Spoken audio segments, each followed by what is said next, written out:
धन्यवाद सशक्तिमान पिता परमेश्वर, बड़ी विनम्रता के साथ एक बार फिर तेरे हुजूर में हम अपने सरों को झुकाते हैं पिता परमेश्वर। तुझे धन्यवाद देते हैं पिता परमेश्वर, सुंदर समय के पिता परमेश्वर तूने हमारे जीवन में दिया पिता परमेश्वर, हमें इस योग्य बना दिया कि हम पिता परमेश्वर दिन देख पाए पिता परमेश्वर। इस समय पिता परमेश्वर हम तेरे समीप आते हैं पिता परमेश्वर, धन्यवाद देते हैं पिता परमेश्वर हम जिससे विनती प्रार्थना निवेदन करते हैं पिता परमेश्वर, आज की इस रविवार आराधना सभा में आप हमारे बीच में पिता परमेश्वर उपस्थित होकर पिता परमेश्वर हमारी हर एक समस्याओं को, हर एक परेशानियों को पिता परमेश्वर दूर कीजिए। पिता परमेश्वर, हम आपसे प्रार्थना करते हैं पिता परमेश्वर हमारे मांगने से पूर्व पिता परमेश्वर आप हमें दीजिए। पिता परमेश्वर, आपसे प्रार्थना करते हैं पिता परमेश्वर समय पिता परमेश्वर इस घड़ी पिता परमेश्वर जितने भी लोग बीमार है पिता परमेश्वर समस्याओं में है, सबको पिता परमेश्वर उनकी बीमारी से छुटकारा दीजिए। पिता परमेश्वर समस्याओं से पिता परमेश्वर छुटकारा दीजिए। पिता परमेश्वर से प्रार्थना करते पिता परमेश्वर इस समय पिता परमेश्वर मांगते पिता परमेश्वर एक अच्छे पिता देश के पिता परमेश्वर तुझसे कामना करते हैं पिता परमेश्वर हमारा देश पिता परमेश्वर हमारे देश में शांति पाई जाए। पिता परमेश्वर किसी भी प्रकार का विरोध ना हो, परंतु पिता परमेश्वर सब तरफ से शांति और असीम पाया जाए। पिता परमेश्वर तेरा संदेश जिन लोगों तक आज नहीं पहुंच पाया पिता परमेश्वर, आज के दिन पिता परमेश्वर लोगों तक संदेश पहुंचने पाए। पिता परमेश्वर जितने भी लोग पिता परमेश्वर ऑनलाइन आराधना करते हैं पिता परमेश्वर तेरी उपस्थिति में पिता परमेश्वर आते हैं। पिता परमेश्वर उनकी हर एक की प्रार्थना को तो सुन ले पिता परमेश्वर, उनको ग्रहण कर पिता परमेश्वर की प्रार्थनाओं को पिता परमेश्वर उनके मांगने की ओर ध्यान लगा। पिता परमेश्वर उससे प्रार्थना करते हैं पिता परमेश्वर जितने भी लोग पिता परमेश्वर दिल से इच्छा से मांगते पिता परमेश्वर तो उनको पिता परमेश्वर पूर्ण कर उससे प्रार्थना करते पिता परमेश्वर तूने हमारी प्रार्थना को सुना। तेरा धन्यवाद करते हैं, मांगते तेरे हमारे उद्धार करता है प्रभु यीशु मसीह के नाम से, आमीन। सबको फिर से जय मसीह किया। आए हम अपने स्थान में खड़े हो जाए। आए हम सब निकालेंगे भजन संहिता 138 Psalms 138। एक पद मैं पढ़ूंगा, दूसरा पद आप पढ़ेंगे और ऐसे करके हम बारी बारी से पढ़ेंगे और आखिरी पद हम सब मिलकर पढ़ेंगे। भजन संहिता 138 Psalms 138। मैं पूरे मन से तेरा धन्यवाद करूंगा, देवताओं के सामने भी मैं तेरा भजन गाऊंगा। मैं तेरे पवित्र मंदिर की ओर दरमत करूंगा और तेरी करुणा और सच्चाई के कारण तेरे नाम का धन्यवाद करूंगा, क्योंकि तूने अपने वचन को अपने बड़े नाम से अधिक महत्व दिया है। जिस दिन मैंने पुकारा उसी दिन तूने मेरी सुन ली और मुझ में बल देकर दिया बंधाया। हे यहोवा, पृथ्वी के सब राजा तेरा धन्यवाद करेंगे, क्योंकि उन्होंने तेरे वचन सुने हैं। और वे यहोवा की गति के विषय में गाएंगे, क्योंकि यहोवा की महिमा बड़ी है। यद्यपि यहोवा महान है, तो भी वह नम्र मनुष्य की ओर दृष्टि करता है, परंतु अहंकारी को दूर ही से पहचानता है। चाहे मैं संकट के बीच में रहूं, तो भी तू मुझे जलाएगा। तू मेरे क्रोधित शत्रुओं के विरुद्ध हाथ बढ़ाएगा और अपने दाहिने हाथ से मेरा उद्धार करेगा। यहोवा मेरे लिए सब कुछ पूरा करेगा। हे यहोवा, तेरी करुणा सदा की है, तो अपने हाथों के कार्य को त्याग न दे। इस वचन पढ़ने के द्वारा परमेश्वर मान लीजिए।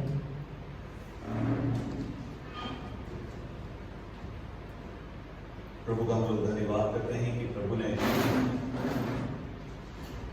हमको ये सुंदर मौका दिया ताकि आज हम प्रभु के चरणों पर आ सकें, प्रभु की स्तुति कर सकें और प्रभु की आराधना को कर सकें।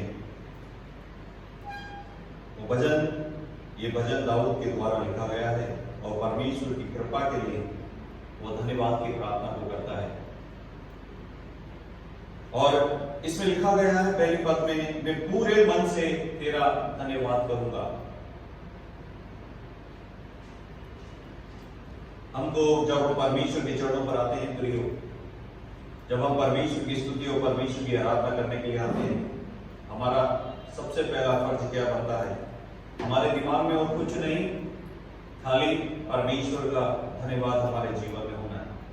दाऊद इस रीति से कहता है कि मैं परमेश्वर की कृपा के लिए, जो उसने मेरे ऊपर अनुग्रह किया, जो मेरे ऊपर दया की, जो मेरे ऊपर करुणा की, मैं उन सब बातों के लिए पूरे मन से मैं परमेश्वर का धन्यवाद करूंगा। और उसमें आगे वचन में लिखता है, मैं तेरे पवित्र मंदिर की ओर दंडवत करूंगा और तेरी करुणा और सच्चाई के कारण तेरे नाम का धन्यवाद करूंगा। भजन 103 भी जब हम लोग पढ़ते हैं, वहां पर हे मेरे मन तू यहोवा को धन्य कर, उसकी हर एक करुणा के लिए, उसकी हर एक दया के लिए जो परमेश्वर ने हमारे जीवन में की है। और वहां पर हर एक 100 दिन पूरा करुणा से भरा हुआ है, धन्यवाद करते हुए। और उसमें आगे के पदों में यदि हम लोग देखें तो तीसरी पद में लिखा, जिस दिन मैंने पुकारा उस दिन परमेश्वर ने मेरी सुन ली। और छठी पद में यदि हम लोग देखें, यद्यपि यहोवा महान है तो भी वो नम्र मनुष्य की ओर दृष्टि करता है। परमेश्वर इस सृष्टि का मालिक है, परमेश्वर ने आपको और मुझको बनाया है। लेकिन एक सबसे अच्छी बात क्या है कि परमेश्वर ने हमारे ऊपर दृष्टि की। जब हमने यहोवा को पुकारा उसने हमारी सुन ली। और 7वें पद में लिखा गया, चाहे मैं संकट के बीच में रहूं तो भी तू मुझे जिलाएगा। और ये सच बात है प्रियो, हमारा सबसे बड़ा संकट आज कोरोना नहीं, हमारा सबसे बड़ा संकट आज आर्थिक समस्या नहीं, लेकिन हमारा सबसे बड़ा संकट उस समय का था जब हम अपने पापों की दलदल में फंसे हुए थे। सबसे बड़ा संकट हमारे जीवन में वो था जब हम नरक की तरफ आगे बढ़ते हुए जा रहे थे। लेकिन आज हम परमेश्वर का धन्यवाद करें कि उसने अपने इकलौते पुत्र प्रभु यीशु मसीह को इस संसार में भेजा। और उसने प्रभु यीशु मसीह ने अपने शरीर को उस कलवरी क्रूस के ऊपर तोड़कर, अपने लहू को उस कलवरी क्रूस के ऊपर बहाकर हमको उस पापों के दलदल में से बाहर निकाल लिया और हमारा रिश्ता उस पिता के साथ में बना दिया जो एदन की वाटिका में टूट चुका था। इसलिए 8वें पद में लिखा गया, यहोवा मेरे लिए सब कुछ पूरा करेगा। जब परमेश्वर ने अपने इकलौते पुत्र को मेरे लिए नहीं रख छोड़ा और उसने मेरे लिए उस कलवरी क्रूस के ऊपर दे दिया, तो मुझे विश्वास है कि यहोवा मेरे लिए सब कुछ पूरा करेगा। जब यहोवा मेरे लिए सब कुछ पूरा करेगा तो क्यों ना प्रियो हम लोग पूरे मन से आज परमेश्वर का हम लोग धन्यवाद करें। हर एक उपकार कामों के लिए, हर एक अनुग्रह के लिए, हर एक करुणा के लिए, हर एक भलाइयों के लिए जो अपने लोगों से वो करता है, दीन और नम्र लोगों से करता है। जब हम परमेश्वर के चरणों पर आए हम अपने दीनता से, नम्रता से हम अपने जीवन को प्रभु के हाथों में समर्पित करें। पूरे मन से, पूरे हृदय से, संपूर्ण मन से, संपूर्ण हृदय से आइए हम परमेश्वर का हम लोग धन्यवाद करें। हम धन्यवाद करें पिता के प्रेम के लिए, धन्यवाद करें प्रभु यीशु मसीह के लिए जिन्होंने अपने शरीर को उस कलवरी क्रूस के ऊपर तोड़ दिया, अपने लहू को बहाया। इस बोझ में से भागीदार होने से पहले आइए हम अपने जीवन को जांचें, जीवन को परखें और उसके बाद हम प्रभु बोझ में से भागीदार होंगे।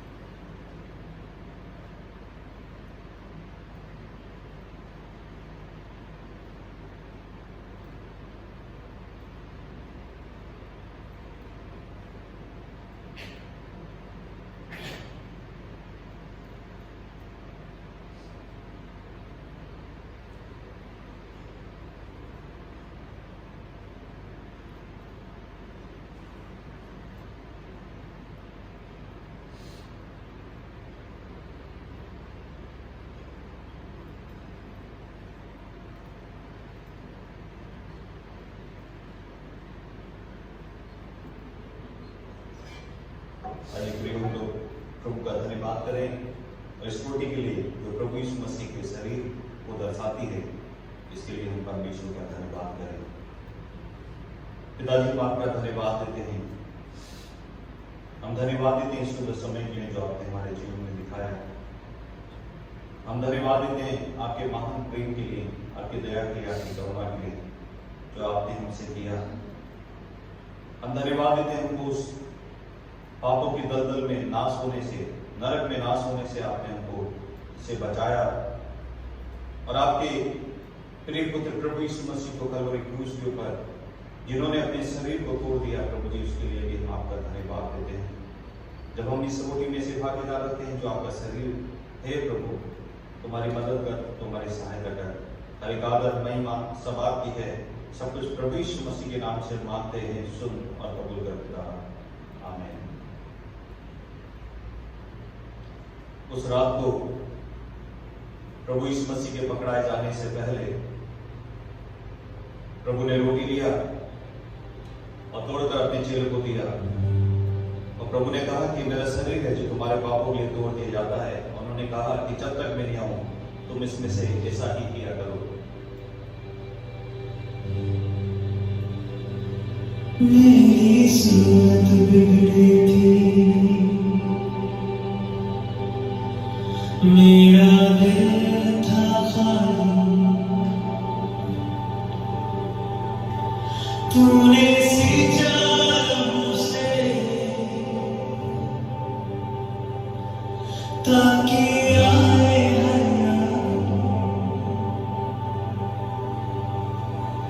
मेरी सूरत बिगड़ी थी, मेरा दिल था खाली, तूने सींचा मुझसे ताकि आए हरियाली।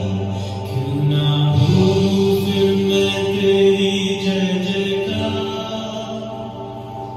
क्यों ना बोलूं फिर मैं तेरी जय जयकार। जय जयकार, जय जयकार, तूने मेरे लिए क्या कुछ ना किया। जय जयकार, जय जयकार, तूने मेरे लिए क्या कुछ ना किया।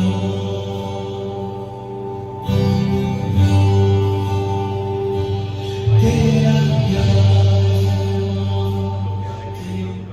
धन्यवाद करें। प्रभु जी हम आपका धन्यवाद देते हैं इस प्याले के लिए प्रभु जो आपके लोगों को दर्शाता है। प्रभु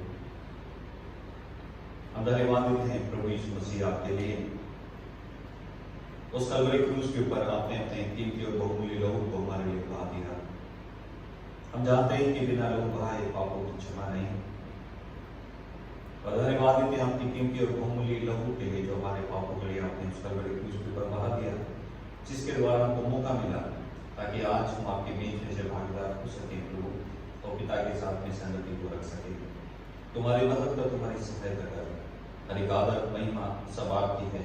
सब कुछ प्रभु यीशु मसीह के नाम से हम मांगते हैं, सुन और कबूल कर पिता, आमीन। उस रात को प्रभु यीशु मसीह के पकड़ाए जाने से पहले प्रभु ने रोटी लिया, प्याला लिया और प्रभु ने अपने चेलों को दिया और प्रभु ने कहा कि ये प्याला मेरा वो लहू है जो तुम्हारे पापों के लिए बहा दिया जाता है। उन्होंने कहा कि जब तक मैं नहीं आऊं तुम इसमें से ऐसा नहीं किया करो।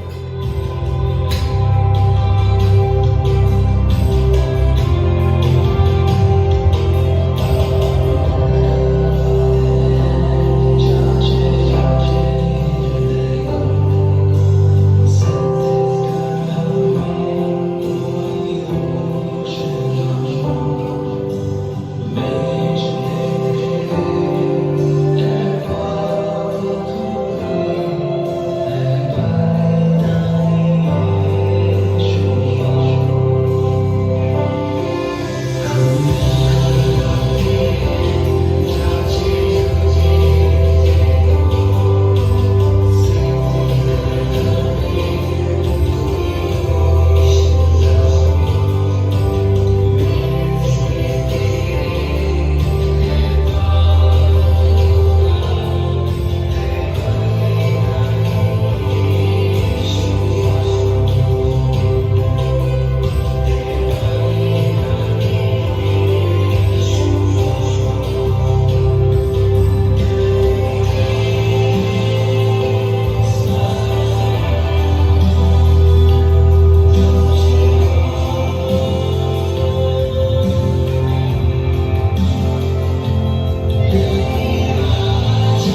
धन्यवाद देते हैं आपकी करुणा के लिए।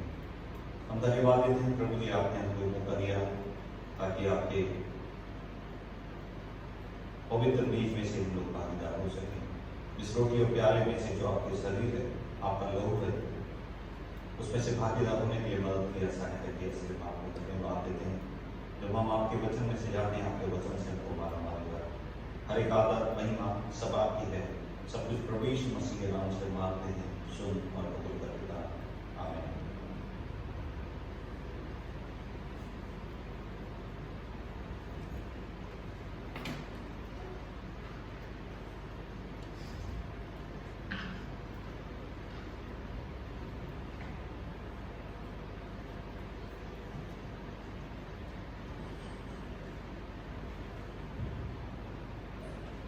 प्रभु का हम लोग धन्यवाद करते हैं, प्रभु की हर एक आशीषों के लिए जो प्रभु ने हम सबके जीवन में दिया है। और बीते समय में प्रभु ने हमें शरीर को संभाला और सुरक्षा प्रदान किया, इसलिए प्रभु का हम लोग धन्यवाद करते हैं। हम लोग खास तौर से हर एक जनों को याद करके हम लोग प्रार्थना करें। और एक प्रार्थना का निवेदन है, पिछले थर्सडे को प्रभु के दास जयपुर से और हमारे साथ में जुड़े थे, परमेश्वर के वचन को उन्होंने सुनाया था और उनकी माता जी का देहांत शनिवार को, सैटरडे को सुबेरे हो गया। तो हम लोग उनके लिए प्रार्थना करें, परिवार की शांति के लिए हम लोग प्रार्थना करें। और उनकी मम्मी का देहांत शनिवार को हुआ है प्रभु के दास के लिए, और जिनका नाम मिस्टर ट्रेवर फ्रीमैन है, हम लोग उनके लिए भी हम लोग प्रार्थना करें कि प्रभु शोकित परिवार को शांति दे, तसल्ली दे और परिवार प्रभु में और बढ़ता हुआ चले जाए, इसलिए भी हम लोग प्रार्थना करें। और आपस में एक दूसरे को कंटिन्यू हम लोग प्रार्थना करते हुए याद करें। और मैं वचन में जाने से पहले मैं भाई जोसेफ से विनती करूंगा प्रार्थना में अगुवाई करें।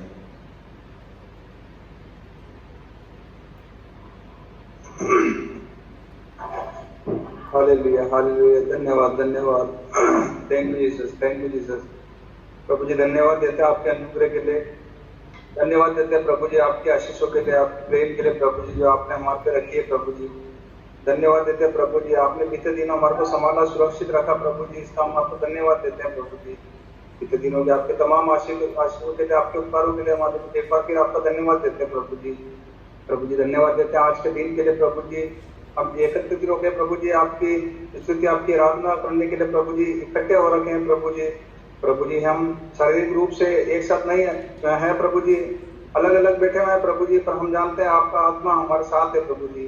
प्रभु जी विशेष करके आपके दास के लिए प्रार्थना करते हैं प्रभु जी, आपके दास के लिए जिनकी माता जी का देहांत हो गया प्रभु जी, इस दुख की घड़ी में प्रभु जी आप उनको संभालिए प्रभु जी। आप प्रभु जी अपने लोगों को नहीं छोड़ते, अपने लोगों को साथ रहते हैं प्रभु जी। हम विश्वास करते हैं प्रभु जी, इस दुख की घड़ी में आपका आत्मा उनके साथ रहे प्रभु जी, उनके साथ रहिए प्रभु जी।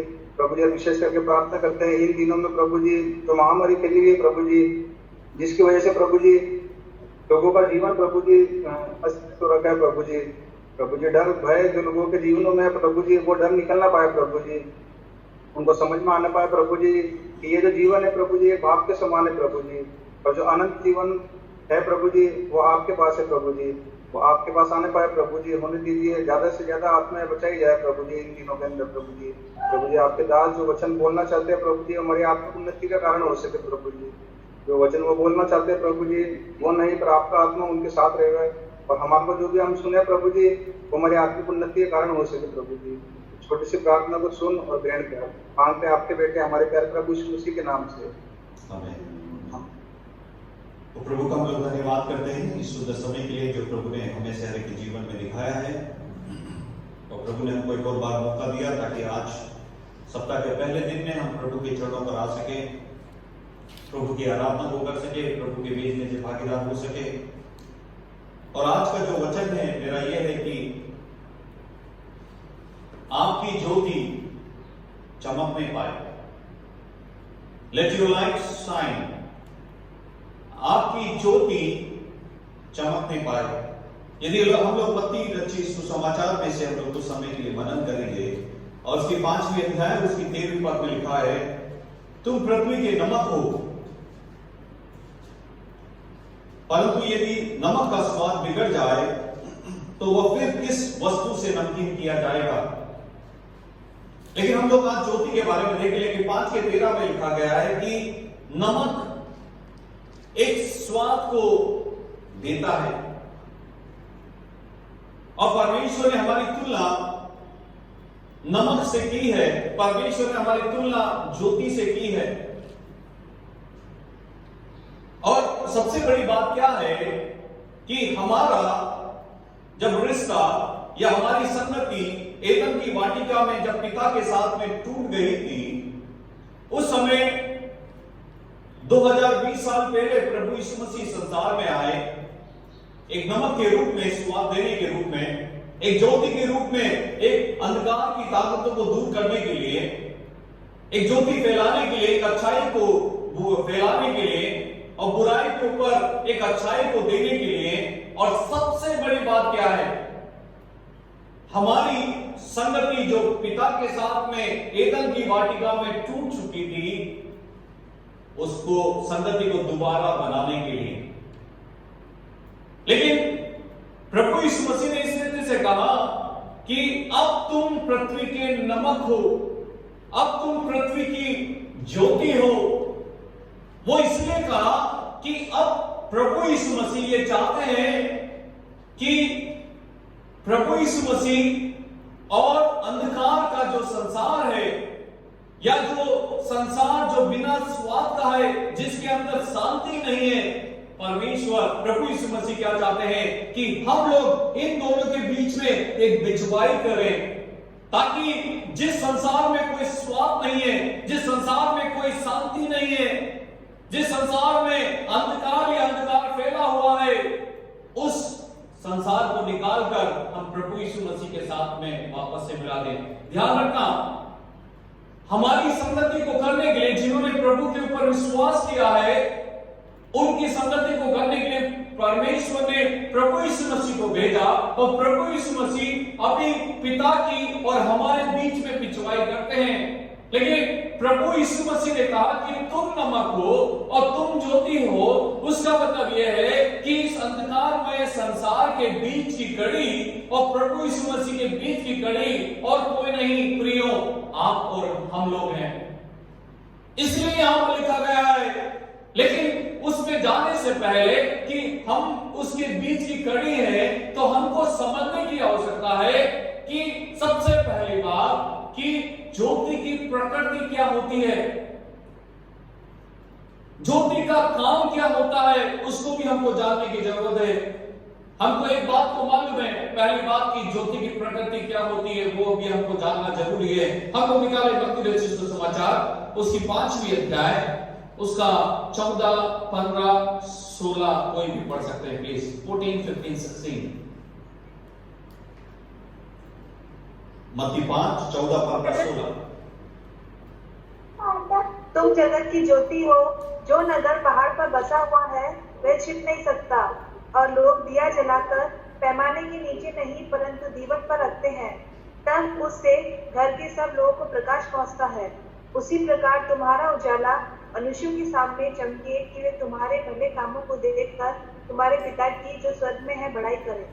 हमको एक बात को जानना, 4 बातों के बारे में इसमें हम लोग जल्दी से देखेंगे। 4 बातों के बारे में पहली बात हम लोग देखें कि ज्योति का काम क्या होता है या ज्योति की प्रकृति क्या होती है। हमको अच्छी रीति से मालूम है कि जो कुछ भी निर्णय अंधकार में लिया जाता है या अंधेरे में लिया जाता है, वो निर्णय हर समय सक्सेस नहीं होता है, सफलता को प्राप्त नहीं करता। लेकिन दूसरा हमको मालूम है कि लाइट रिमूव्स डार्कनेस, एक ज्योति हर समय अंधकार को दूर करती है। इस बात को समझना कि एक ज्योति अंधकार को दूर करती है।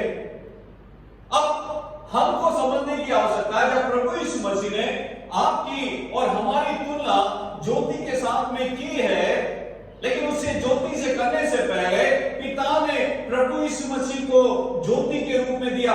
प्रभु यीशु मसीह ने कहा मैं इस संसार की ज्योति हूं, लेकिन यहां पर प्रभु यीशु मसीह अपने पहाड़ी उपदेशों में इस रीति से कहते हैं कि वो ज्योति मैं तुमको देता हूं कि तुम अंधकार वाले संसार में मेरी दी गई ज्योति को तुम क्या करो, फैलाओ।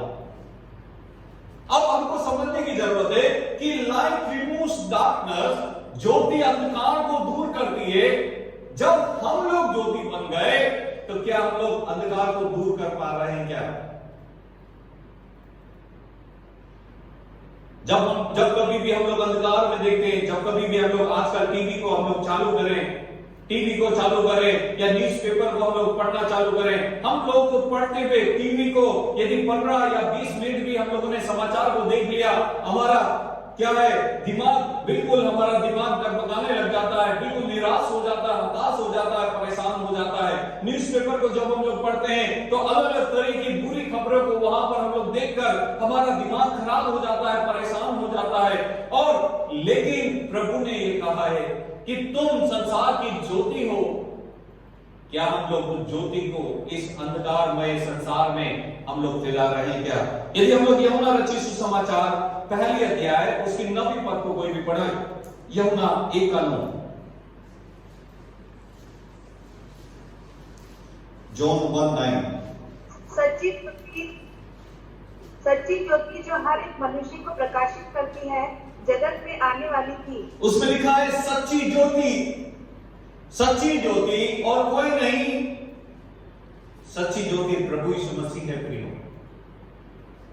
और इस बात को हमको समझने की जरूरत है कि Jesus is the real light of the world. प्रभु यीशु मसीह ही सच्ची ज्योति है। और प्रभु यीशु मसीह ने एक सच्ची ज्योति होने के कारण उसने अपने प्रकाश को आपके अंदर और मेरे अंदर दिया है कि हम लोग क्या करें, आने वाले समय में इस अंधकारमय संसार में प्रकाश को फैलाएं या हम लोग फलों को लाएं, प्रभु में हम लोग लोगों को लेकर आए। यूहन्ना रचित सुसमाचार 8:12 में क्या कहता है? यूहन्ना 8:12,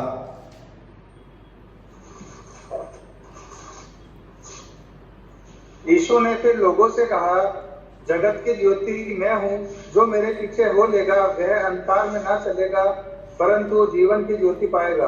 क्या लिखा गया है? प्रभु यीशु मसीह ने कहा कि इस जगत की ज्योति मैं हूं, और उसने कहा कि जो मेरे पीछे हो लेगा वह अंधकार में न चलेगा परंतु जीवन की ज्योति को पाएगा। आज हम लोग धन्य हैं, आज हम लोग अनुग्रहित हैं, आज हम लोग आश्रित हैं। क्यों? क्योंकि प्रभु यीशु मसीह की पिता की करुणा, पिता का प्रेम हमारे से किया गया। प्रभु यीशु मसीह का अनुग्रह हमारे ऊपर डाला गया और उस अनुग्रह के कारण, उस प्रेम के कारण प्रभु यीशु मसीह ने अपनी कीमती और बहुमूल्य लहू को उस कलवरी क्रूस के ऊपर आपके लिए, मेरे लिए भी बहा दिया। उस ज्योति को देने के लिए प्रभु यीशु मसीह संसार में एक अच्छा उदाहरण बन के रहा और उसने बीमारों को चंगा किया, उसने लोगों को जो भूखे थे उनको खाना खिलाया, जो लोग देख नहीं सकते थे उनको आंखें दिया। लेकिन ये सब तो क्या थी? शारीरिक रीति की थी। लेकिन उसके साथ में आत्मिक रीति से प्रभु यीशु मसीह ने आपकी और मेरी संगति को जो टूट गई थी उसको वापस से मिला दिया। इसलिए प्रभु यहां पर कहता है कि संसार की सच्ची ज्योति मैं हूं, जो मेरे पीछे चलता है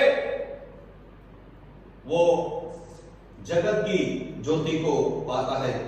लेकिन जब हम प्रभु यीशु मसीह ने आपको और मुझको एक सच्ची ज्योति के रूप में ठहरा दिया है। हम ज्योति की प्रकृति के बारे में देख रहे हैं, तो आपका और मेरा काम क्या बनता है? जिस रीति से एक सूरज होता है, सूरज एक सोर्स होता है, ज्योति को देने वाला एक सोर्स है, लेकिन चंद्रमा क्या होता है कि चंद्रमा सूरज की रोशनी को अर्थ के ऊपर या पृथ्वी के ऊपर प्रकाशित करता है। ध्यान रखना इसको, सूरज तो एक सोर्स है ज्योति का, लेकिन चंद्रमा सूरज की रोशनी को पृथ्वी के ऊपर प्रकाशित करता है। उसी रीति से प्रभु यीशु मसीह एक सोर्स है ज्योति की, और हम लोग प्रभु यीशु मसीह की ज्योति जो हमारे ऊपर चमकती है, और हम लोग क्या है, हम लोग we have to be reflector, हम लोग क्या है, हम लोगों को प्रकाशित करना है इस रीति से। कभी कभी हम लोग देखते हैं प्रतिबिंब में क्या करते हैं, ज्योति को डालते हैं या प्रकाश को डालते हैं, तो प्रकाश क्या हो जाता है, फैल जाता है। लेकिन आप समझने की जरूरत है कि ज्योति प्रभु यीशु मसीह ने हमारे ऊपर डाली है, लेकिन हमारा प्रकाश कितना फैल रहा है? क्या वो प्रकाश जो प्रभु यीशु मसीह ने डाला है, क्या वहीं पर ही खत्म हो गया है? क्या वो प्रकाश जो हमको मिल रहा है, क्या हम लोग इतना सेल्फिश हो गए या इतने हम लोग राइचस हो गए अपने जीवन में कि वो प्रकाश हमारे ऊपर आ तो रहा है, लेकिन वो प्रकाश हमसे इस संसार में नहीं फैल पा रहा। पहला पत्रस उसकी दूसरी अध्याय की 9वीं पद में क्या लिखा गया है? 1 पीटर चैप्टर 2 वर्स 9। पहला पत्रस उसकी दूसरी अध्याय उसकी 9वीं पद।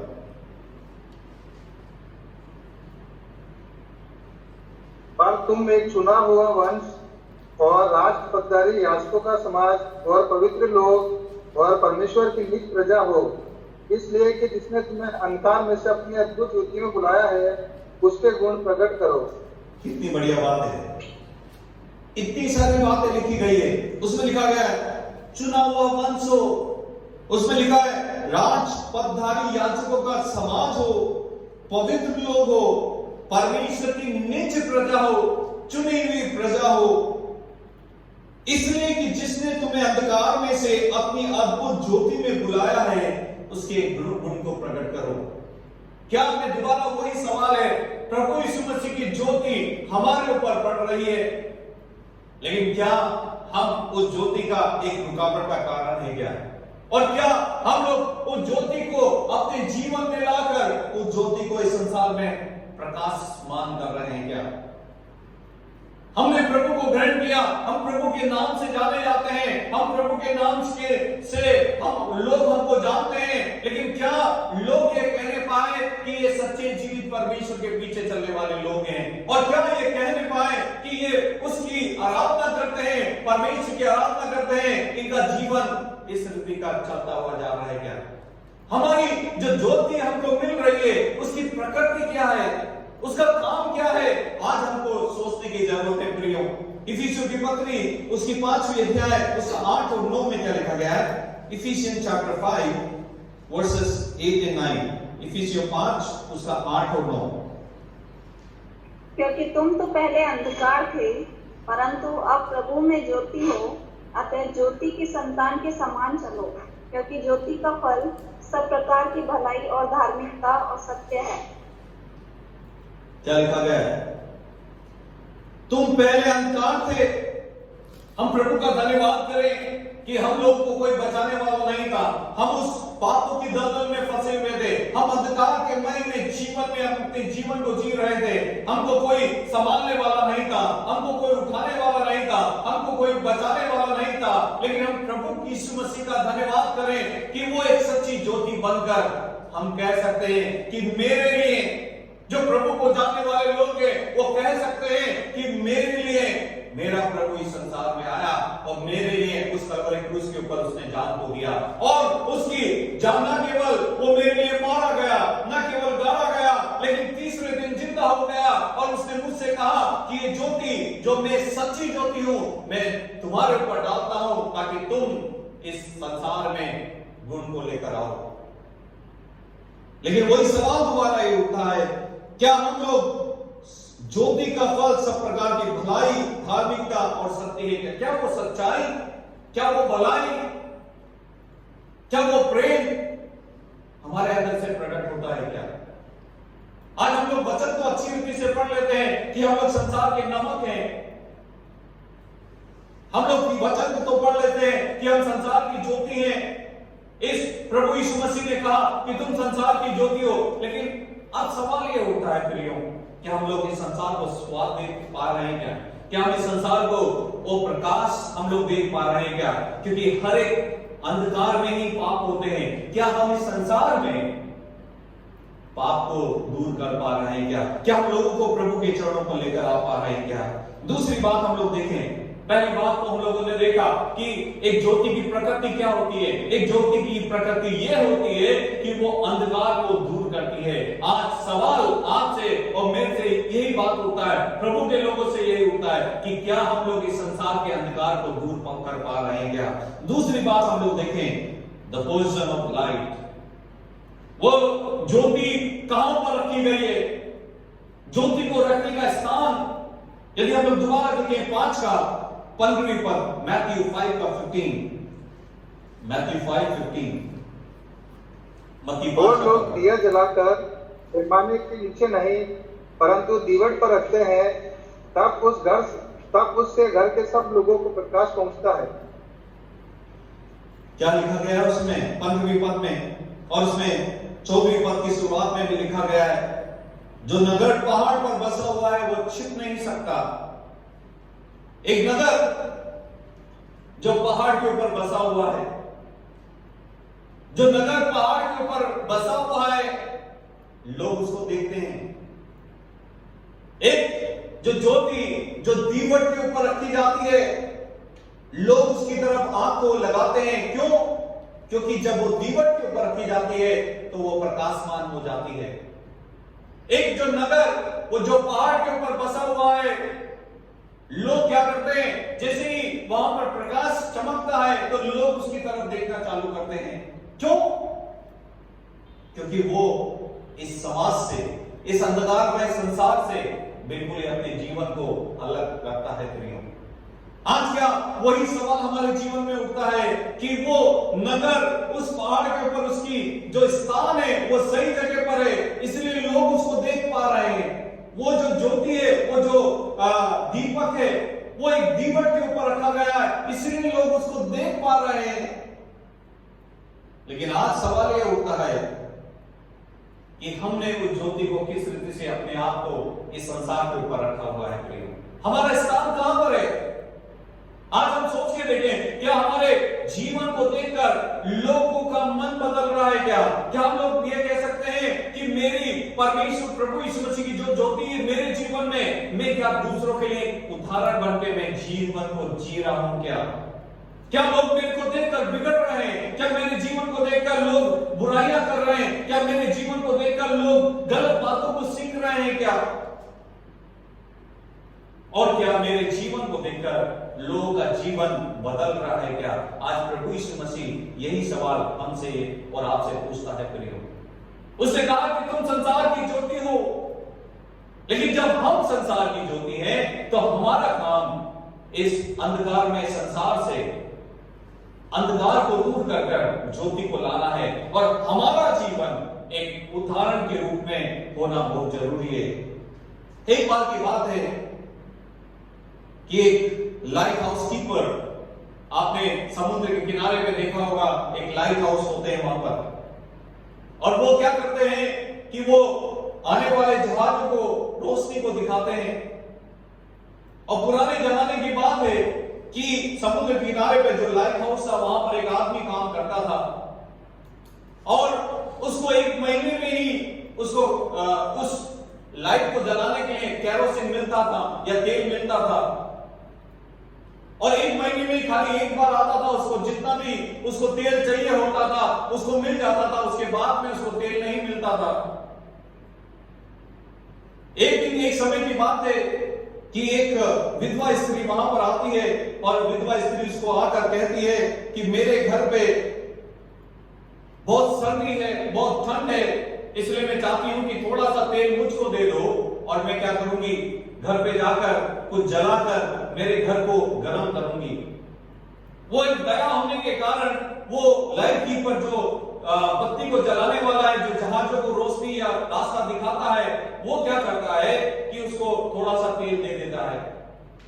उसके बाद में दूसरा एक और आदमी वहां पर आता है और वो इस रीति से कहता है कि मेरे घर की बत्ती जल नहीं रही, कृपया करके मेरे घर पे लालटेन को जलाने के लिए आप थोड़ा सा मेरे को तेल दे दोगे क्या? वो व्यक्ति दया करता है और उसके बाद उसको भी तेल दे देता है और वो भी अपने घर पे जाकर क्या करता है, दूसरा वाला व्यक्ति लालटेन को जलाकर उसका घर खुशी से रहता है। तीसरा व्यक्ति आता है, वो कहता है कि मेरे गाड़ी का पहिया सही से चल नहीं रहा, थोड़ा सा आप मुझको तेल दे दो तो मैं क्या करूंगा, मेरे पहियों में डाल दूंगा और मेरा पहिया क्या हो जाएगा, तरीके से घूमने लग जाएगा।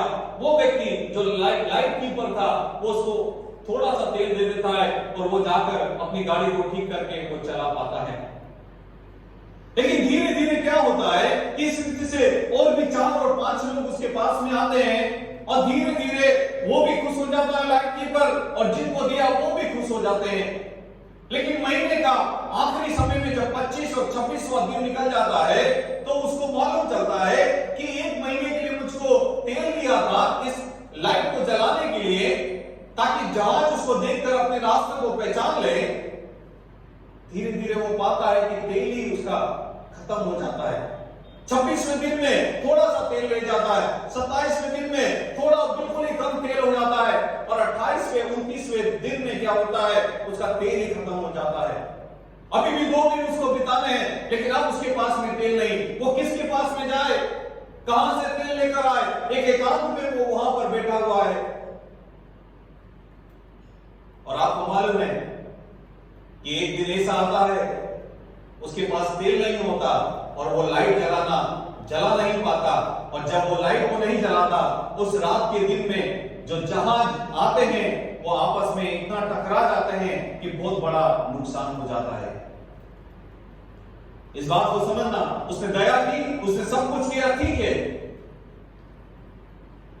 लेकिन प्रभु ने या उस व्यक्ति ने उसको जो तेल दिया किसके लिए दिया था? ताकि उस ज्योति को चमकाने के लिए, ताकि जहाज उसको देखकर क्या हो जाए, आते हुए चले जाए।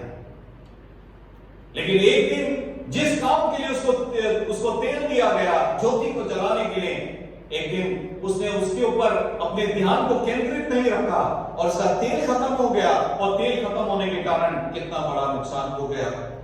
जब उसकी इंक्वायरी हुई, इंक्वायरी होने के बाद में उसको यही बोला गया कि आपकी गलती यह है, आपने सबके ऊपर दया की, हमको मतलब नहीं, लेकिन हम आपकी गलती है कि आपको जिस काम के लिए दी गई, आपने उस काम को करने में आप असमर्थ हो गए। आज प्रभु यीशु मसीह भी वही सवाल हमसे पूछ रहा है, प्रिय। प्रभु ने हमको दिया है ज्योति को, काय के लिए? अच्छे कामों को करने के लिए, भले कामों को करने के लिए, सब कुछ करने के लिए। फरीसी भी प्रभु के पास में आया, चुंगी लेने वाला भी प्रभु यीशु मसीह के मंदिर में आया, और फरीसी ने इस रीति से कहा, मैं उपवास करता हूं, मैं बाइबल पढ़ता हूं, मैं तेरे लिए गरीबों को खाना खिलाता हूं, मैं सब कुछ करता हूं। लेकिन किसकी प्रार्थना को सुना प्रभु ने? वो चुंगी लेने वाले की। उसने कहा, ये सब कुछ तू करता है, ठीक है, ये तेरी दया के अनुसार तू करता है, लेकिन मैंने तेरे को तेल इसलिए दिया है कि तू तेरी संगति मेरे साथ में क्या हो जाए, बनी रहे। मेरे जो ज्योति तुझको दिया है वो ज्योति दूसरे लोगों को भी लाए, ताकि वो फल को और अच्छे गुण को प्रकट करे, जो हमने पहला पत्रस और इफिसियों की पत्री में हम लोगों ने देखा है। आज हमको समझने की जरूरत है कि जो ज्योति हमारे जीवन में दी गई है, क्या वो ज्योति अच्छे गुण को प्रकट कर पा रही है? क्या हम लोग ऐसी जगह पर हम लोग बैठे हुए हैं क्या, ऐसी जगह पर हम लोग खड़े हुए हैं क्या कि दूसरा लोग हमको देखकर परमेश्वर की ज्योति को ग्रहण कर पा रहा है क्या? तीसरी बात, ज्योति की चमक, वो भी बहुत जरूरी है। 16वें पद को हम लोग देखें, मत्ती 5:16, मैथ्यू 5:16। उसी प्रकार तुम्हारा उजियाला मनुष्यों के सामने चमके, कि वे तुम्हारे भले कामों को देखकर तुम्हारे पिता की जो स्वर्ग में है बड़ाई करे। अब उसमें लिखा है कि एक चमक बहुत जरूरी है, ज्योति की चमक। यदि एक मेरे को 20 बाय 20 के कमरे में यदि मैं एक बल्ब लगा दूं तो उसका प्रकाश इतना अच्छा नहीं होगा, तो मेरे को क्या करना पड़ेगा? 3-4 बल्ब को लगाने पड़ेंगे या 2-3 ट्यूबलाइट को मेरे को लगाना पड़ेगा, तभी जाके तो वो अच्छा दिखेगा। आज प्रभु यीशु मसीह की ज्योति तो प्रभु ने मेरे जीवन में दिया है, लेकिन आज ये सवाल उठता है कि क्या प्रभु की ज्योति मेरे जीवन के द्वारा दूसरों को प्रकट हो पा रही है या नहीं हो पा रही? और यदि हम लोग उसमें देखें कि how does the light radiate, कि किस रीति से वो ज्योति दूसरे के ऊपर प्रकाशित होती है।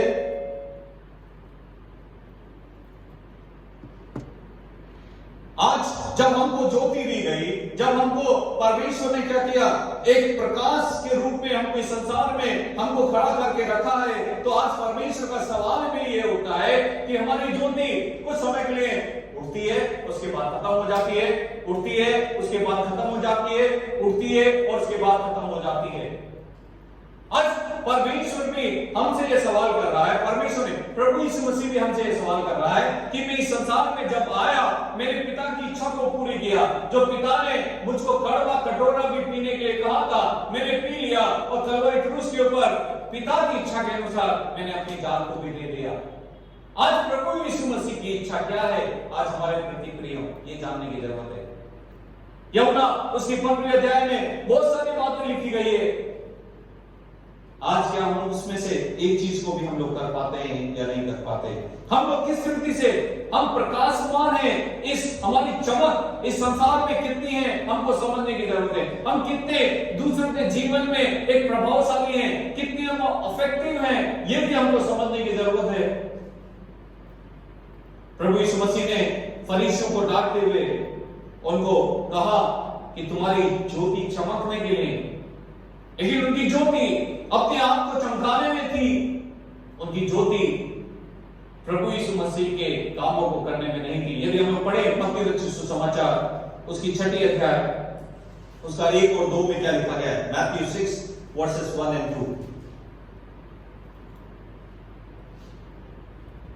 मत्ती 6 का 1 और 2।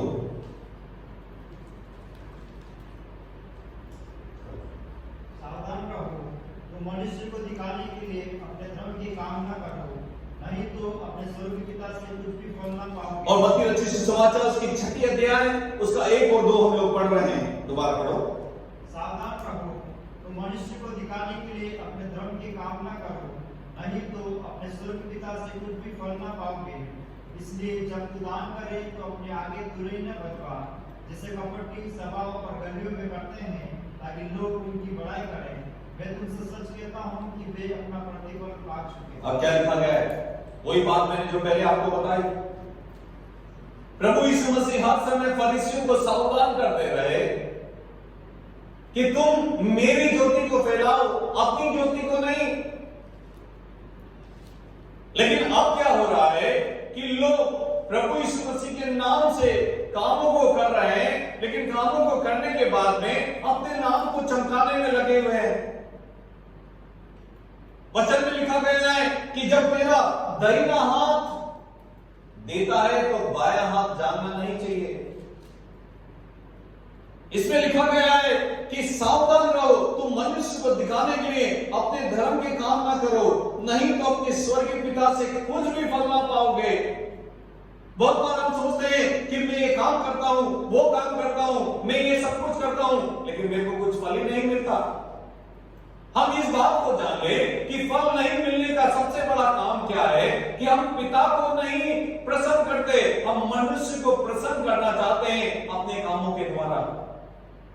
इसलिए हमको फल नहीं मिलता है प्रियों। इसलिए जब तू दान करे तो अपने आगे तुरई ना बजवा, जैसे कपटी सभाओं और गलियों में करते हैं, ताकि लोग उनकी बड़ाई करें। मैं तुमसे सच सच कहता हूं कि वे अपना क्या होगा, क्या प्रतिफल को पा चुके हैं। और वहां पर साफ लिखा गया है कि हम, उसमें लिखा गया है कि हमारी चमक कितनी है। क्या हम मनुष्य के लिए अपने आप को चमका रहे हैं, या अंधकार में इस संसार में हम प्रभु यीशु मसीह के चमक को चमका रहे हैं? क्या प्रभु के वचन को हम लोग सुना रहे हैं? क्या प्रभु से हम लोगों को मिला पा रहे हैं या नहीं पा रहे हैं? और इसमें हम लोग 3 बातों को देख सकते हैं उसके अंदर भी। जैसे 3 बार लिखा गया है यूर, तुम्हारा 3 बार लिखा गया है उसकी 16वीं पद में। यदि हम लोग देखें तो 3 बार क्या लिखा गया है? तुम्हारा सबसे बड़ा पोजीशन वो क्या है? तुम्हारा उजियाला, तुम्हारी संपत्ति। हमारी संपत्ति क्या है? हमारा उजियाला किसने दिया है? प्रभु यीशु मसीह ने दिया है। काय के लिए? ताकि हमारी संपत्ति है और हम लोग क्या करें? कुछ 5 तोड़े के समान क्या करें? एक को 5 तोड़े दिए गए, एक को 2 तोड़े दिए गए, एक को 1 तोड़ा दिया गया। एक ने जाकर जिसको 5 मिले वो 5 और कमा के लाया, जिसको 2 दिए वो 2 और कमा के लाया, लेकिन जिसको 1 दिया उसने क्या किया? जमीन में गाड़ दिया। क्या हमारा उजियाला आज हम लोग उस 1 तोड़े के समान हम जमीन में गाड़ रहे हैं? क्या हम लोग कह रहे हैं कि मेरे पास तो कुछ भी नहीं है, मैं कैसे दूसरों के में किस रीति से वचन को सुनाऊं, किस रीति से लोगों को प्रभु के चरणों पर लेकर आऊं? प्रभु को उसकी आवश्यकता नहीं है। फल तभी मिलेगा जब हम उसके लिए क्या करेंगे? उसके गुण को पाएंगे, प्रकट करेंगे। और 5 दिए तो 5 को प्रभु में लेकर आएंगे, 2 दिए तो 2 को और प्रभु के चरणों पर लेकर आएंगे। और इसमें लिखा गया है कि तुम्हारा उजियाला, प्रभु ने साफ कहा है, उसी प्रकार तुम्हारा उजियाला मनुष्य के सामने चमके। तुम्हारे जीवन के द्वारा, तुम्हारे हृदय के द्वारा, तुम्हारे मनों के द्वारा, तुम्हारे कार्यों के द्वारा, तुम्हारे बोलने के द्वारा, तुम्हारे चलने के द्वारा लोग प्रभु में आ सके। ये प्रभु का वचन कह रहा है। और दूसरी बात उसमें लिखा गया है, तुम्हारे भले कामों को देखकर। और पहला तो हम लोगों ने देखा कि हमारी संपत्ति, पोसेशन। अब दूसरी बात हम लोग देख रहे हैं, हमारा एक्शन, हमारी क्रिया, हम किस रीति के कामों को कर पा रहे हैं।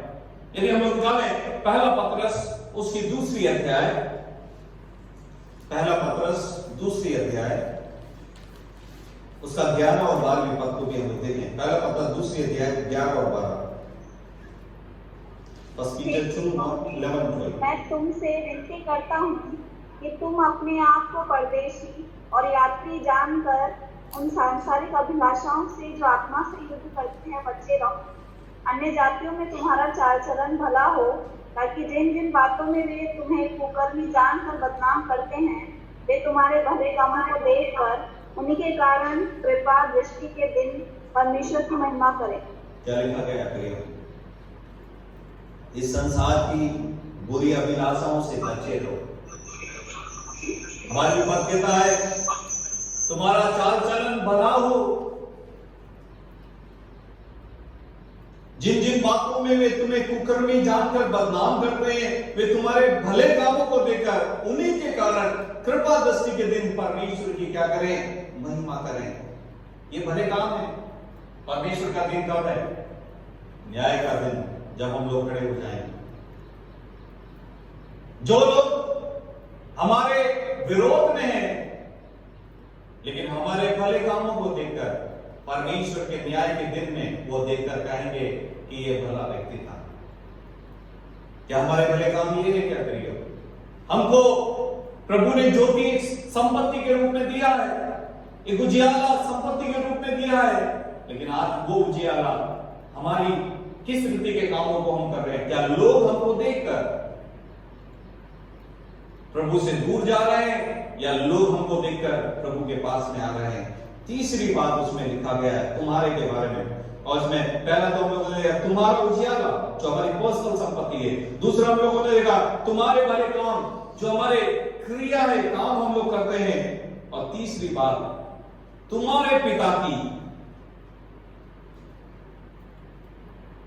उससे पहले हम लोग इफिसियों की पत्री उसकी 2री अध्याय उसकी 10वीं पद भी पढ़े। इफिसियों 2 उसका 10। इफिसियों 2 उसका 10।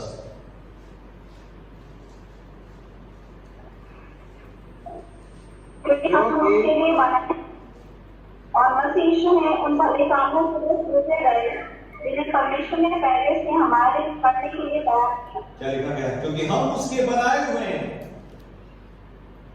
और मसीह यीशु ने उन भले कामों के जिन्हें सुलझे गए हैं, जिन्हें परमेश्वर ने पहले से हमारे करने के लिए तैयार किया है। और तीसरी बात हम लोग देख रहे हैं, पहली बात हम लोगों ने देखा कि हमारी संपत्ति है, दूसरा हम लोगों ने देखा हमारा क्रिया काम को हमको करना है, तीसरी बात हम लोग देख रहे हैं कि हमारी रिलेशनशिप पिता के साथ में संगति किस रीति की है।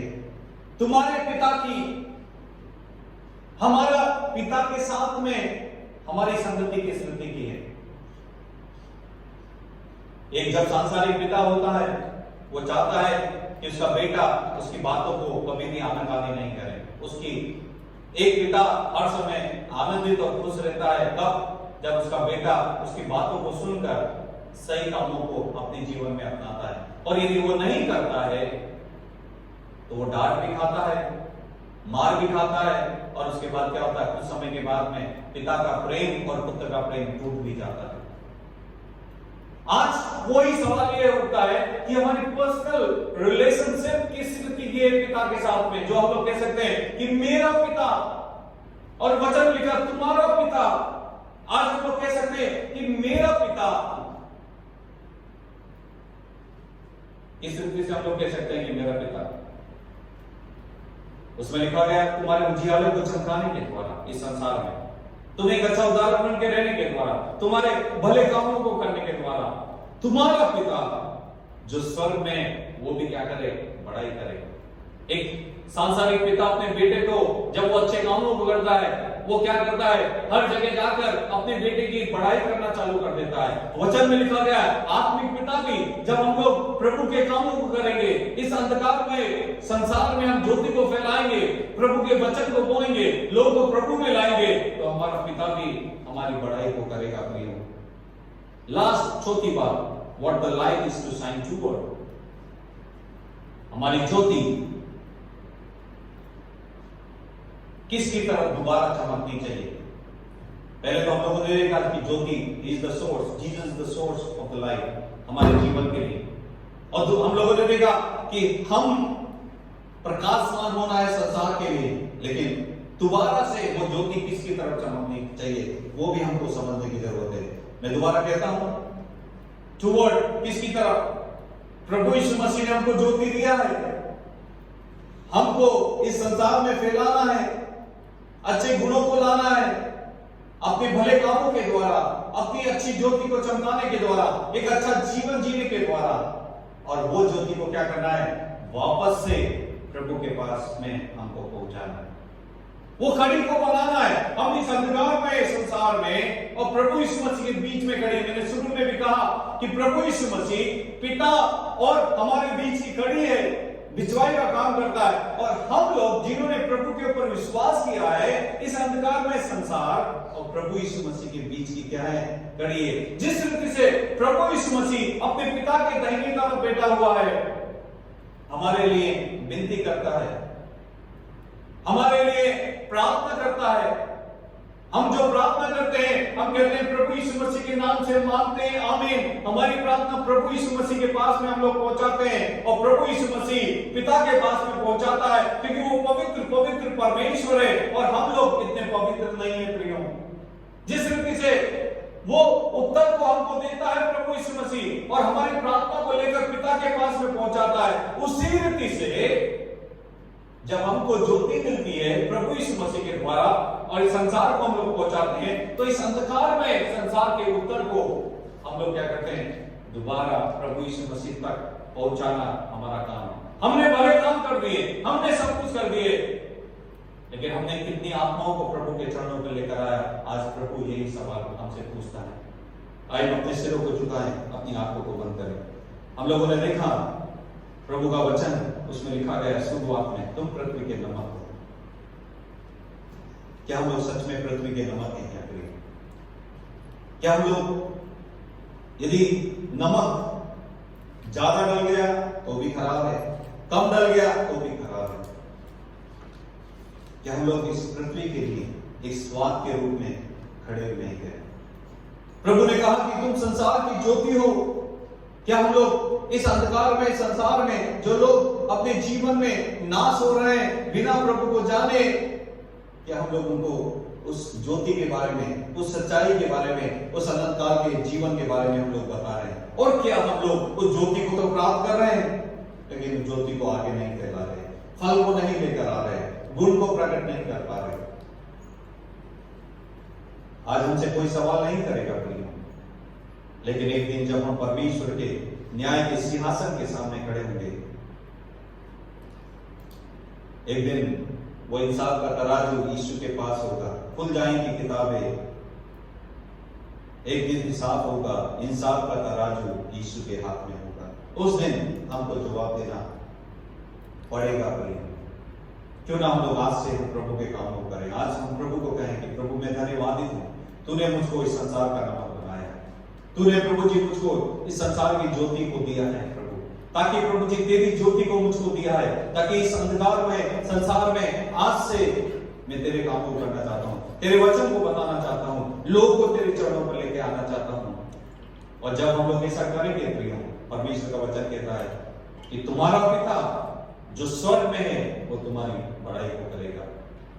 प्रभु जी हम आपका धन्यवाद देते हैं इस सुंदर समय के लिए, हम धन्यवाद देते हैं आपके हर अनुग्रह के लिए, धन्यवाद देते हैं आपकी दया के लिए, आपकी करुणा के लिए।